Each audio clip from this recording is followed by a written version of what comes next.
Good morning. Today is a great day because I'm gonna go to Norway. I rarely talk about my professional life on this channel, but last summer I did a project for a Norwegian company which I'm gonna go present today. Or the presentation is tomorrow and it's in Oslo, so that's what today's video is gonna be about, my journey to Oslo, so stay tuned for that.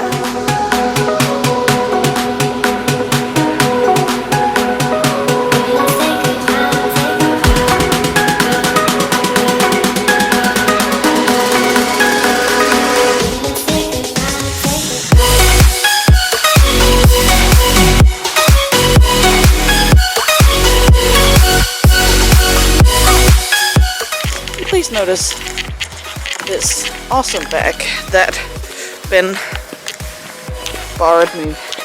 Thank you, Ben.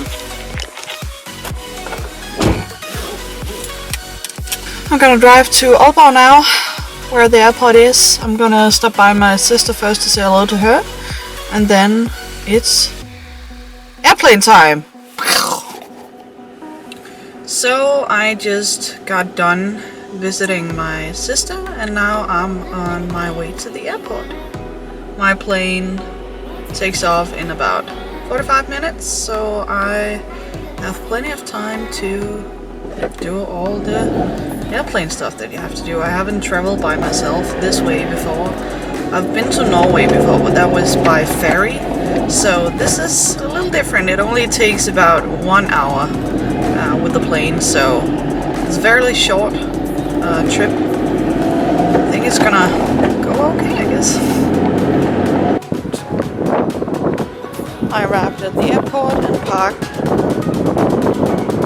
1,000 miles away, but the sun is nice, so that's good.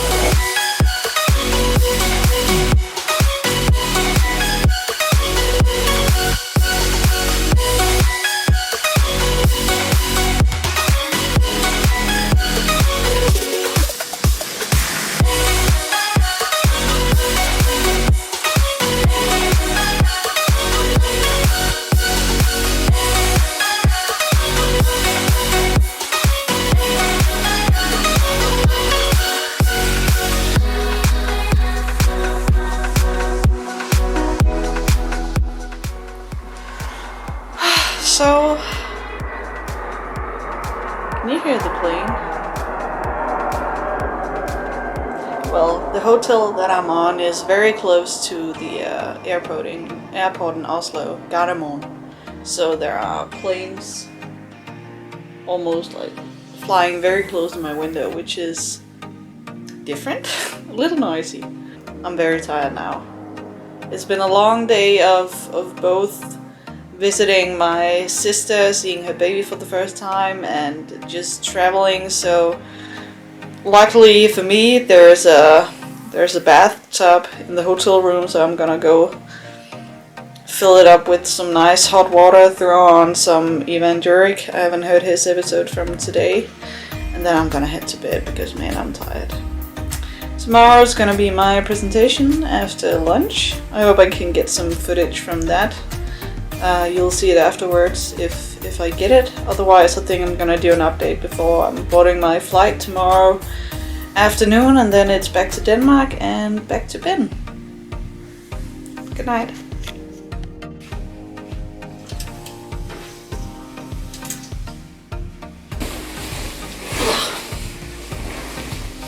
I just got done with breakfast.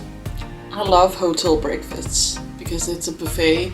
There's always like an indulgence of different foods that you normally don't eat or can't afford, or it's just so delicious. So I always tend to say like a little something of this and a little something of that, and then I want to eat everything at once, and then not really, because it's gonna be sickening if you mix too many things. But that is the status. I'm gonna pack my things up and then I'm gonna check out, and then it is presentation time. Let's go! Bye bye Norway! Or hotel room.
So I just landed, and now I thought I would speak to you guys about my trip, reflect a little upon it, and eat some eggs that I snatched from the morning buffet.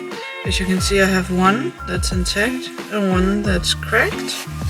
So aside from rhyming, I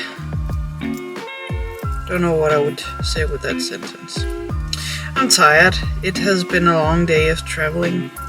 But then again, not really. The flight itself on the way back home only took 40 minutes, which is shorter than I have to drive home to Aarhus now. I think that trip will take about 1.5 hours. And then I'm going home and saying hi to the cats, and then Ben is coming to sleep at my place tonight. After a journey like this, or after a collaboration with these people, it's the Norwegian Patients Association for patients with osteoporosis. And after having been with them for the last 24 hours, I'm just totally filled with gratefulness. Grateful to meet so generous and heartwarming people who commit themselves to working for a cause bigger than themselves in Norway. Comment down below if it's nasty that I'm eating while I'm talking. In Norway, I would say probably around 10% of the population will get diagnosed with osteoporosis, but this, which is like almost 500,000 people, but the Norwegian Osteoporosis Association only have around 2,000 members, so it's such a small amount that they're really struggling to make ends meet with funds and influence. So it's like this small handful of people just dedicating themselves to fighting a cause that is almost invisible in the greater scheme of things, because of course other patients associations like Cancer Society and Heart Association, they have a greater following, also because it's a more visible disease. Osteoporosis is kind of an invisible disease in the way that you probably don't know you have it unless you get it diagnosed with a scan, or because you break something.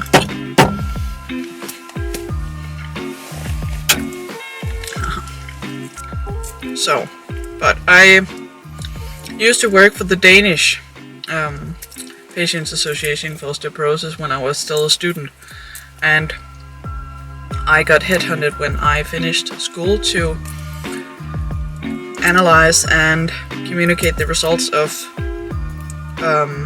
an investigation into the membership of those who are a member of the Norwegian Association. And I really like doing this type of work because it's not about just having those numbers, those money in the bank. It's about what makes a difference to people, and it's about creating something that can aid people in living with their disease in a more balanced way. You know, I feel like it's contributing in a whole other way than just creating value in terms of money and sales. So this really reminds me why I chose to study public health, because I want to make a difference in terms of making people healthier without touching them, because I'm not a physician. I don't want to touch people, but I want to help them anyway. So I'm gonna eat this egg because you don't want to listen to me chew and talk, and I'm gonna heat up the car and drive back to Aarhus. So cheers.